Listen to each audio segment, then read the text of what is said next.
कैसे है मोर दुलड़ुआ? ठीक है। 10th क्लास का ये बिरलैंड का क्वेश्चन बैंक है जो 2027 में एग्जाम होने वाला है। आप लोग देखते होंगे क्वेश्चन बैंक बिरलैंड का जो 2027 में एग्जाम होने वाला है।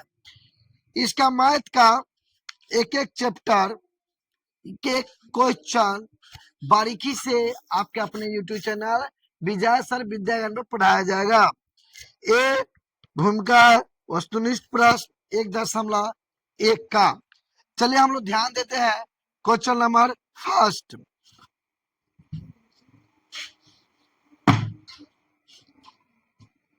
ध्यान देंगे मोर क्वेश्चन नंबर फर्स्ट क्या कह रहा है? किसी पूर्णांक p के लिए प्रत्येक सम पूर्णांक का रूप होगा। आप जान लीजिए क्वेश्चन कब पूछा गया है? 2021 में। ये चैप्टर 1.1 का है, यानी पहला चैप्टर है ना, और 1.1 का। चलिए जो एग्जाम का पूछा हुआ क्वेश्चन उसको लेकर आगे बढ़ रहे हैं। क्वेश्चन बैंक बिरलैंड का। किसी पूर्णांक p के लिए प्रत्येक सम पूर्णांक का रूप है।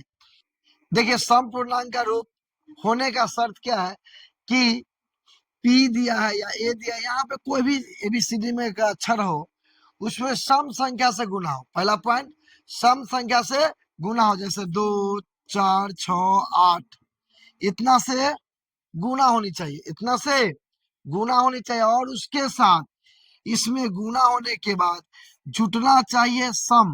क्या जुटना चाहिए? सम ही।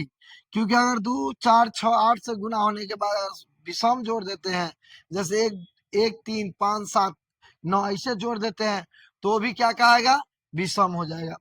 चलिए इसमें देखिए यहाँ भी 2 से गुना है और यहाँ भी 2 से गुना है, लेकिन इसमें जुट गया एक, यानी क्या है? विषम। क्या है? ऑड नंबर, यानी विषम संख्या, इसलिए पूरा क्या हो जाएगा? विषम। पूरा हो जाएगा विषम। लेकिन देखिए p के जगह अगर हम 2 रखते हैं तो सम है, लेकिन 3 रखे तो क्या हो जाएगा? विषम। इसलिए यहाँ पर 3 2 p के जगह कोई परफेक्ट अंक नहीं हो पा रहा है। यहाँ देखिए p के जगह 2 रखे तो 2 1 3 हो गया, और 3 रखे तो 3 1 4, सम संख्या हो जाएगा। लेकिन यहाँ पे अगर 2 रखते तो 1 2 1 3 हो जाएगा। p के जगह कुछ भी रखिएगा, 1 2 3 4 5 कुछ भी रखिएगा p के जगह। देखिए 2 गुने 1 क्या हो जाएगा? 1, 2 गुने 2 2 दूनी 4, 2 गुने 3 3 दूनी 6। अच्छा 2 गुने 1 2 होगा, 2 गुने 1 2, और 2 गुने 2 4, और 2 गुने 3 6, और 2 गुने 4 8, और 2 पंचे 10। ए यानी कुछ भी रखिएगा p के जगह तो सम ही होगा, इवन नंबर ही होगा। क्यों? क्योंकि p से गुना है और इसमें ना कुछ जुटा है ना कुछ घाटा है, इसलिए आंसर क्या हो जाएगा? D number. समझे मोर दुलरुआ? कोई परेशानी कोई कठिनाई ना? चला जाए नेक्स्ट क्वेश्चन की ओर। देखिए मोर दुलरुआ क्या कर रहा है? निम्नलिखित में कौन सी सबसे छोटी प्रकृति संख्या है? निम्नलिखित में कौन सी सबसे छोटी प्रकृति संख्या है? यह 2022 में पूछा गया मैट्रिक में, बिहार बोर्ड। सबसे छोटी प्रकृति संख्या, तो सबसे छोटी प्रकृति संख्या क्या है? 1 है। क्या है? 1 है, तो आंसर मेरा हो गया 1। तो सबसे छोटी प्रकृति की संख्या क्या है? 1 है। तो 1 हो गया। अगर पूछता कि सबसे छोटी सम संख्या तो क्या हो जाता? 2। अगर पूछता सबसे छोटी ऋणात्मक संख्या तो माइनस हो जाता 1। अगर पूछता सबसे छोटी पूर्ण संख्या तो हो जाता 0। लेकिन ऐसा कुछ नहीं पूछा है। पूछा है कि सबसे छोटी प्रकृति संख्या, तो सबसे छोटी प्रकृति संख्या क्या है? 1 है। कोई दिक्कत कोई परेशानी कोई कठिनाई मोड़ दुलरुआ ना? तो चला जाए नेक्स्ट क्वेश्चन की ओर। ध्यान दीजिए मोड़ दुलरुआ, √12 का परमेयीकरण गुणांक है। √12 का परमेयीकरण गुणांक है। ध्यान देंगे मोड़ दुलरुआ, क्वेश्चन कर रहा √12 का परमेयीकरण गुणांक है। तो पहले हम लोग क्या करेंगे? 12 को गुणनखंड तोड़ेंगे प्राइम फैक्टर के रूप में, तो 2 से भाग लगाएंगे तो 6 होगा, 2 से लगाएंगे तो 3 होगा। अब ध्यान दीजिए 12 की जगह लिख सकते हैं 2 गुने 2 गुने 3, और इस तीनों को गुना कीजिए तो 12 पुर जाएगा। दो दूनी 4, 4 तिया 12। आप जानते हैं भीतर में 2 तो बाहर में 1, भीतर क्या बच गया 3, √3 बच गया, बाहर 2 निकल गया। मोड़ जोड़ रहा क्वेश्चन कह रहा है कि परमेयकरण गुणांक बताइए। तो इतना जान लीजिए, जब ऐसा है आप बताइए कि इसमें कितना से गुना करेगा, रूट हट जाए तो √3 से, इसलिए यही आंसर हो जाएगा √3।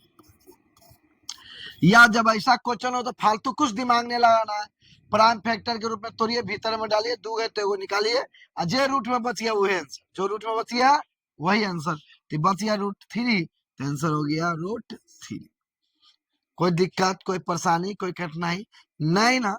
चला जाए नेक्स्ट क्वेश्चन की ओर।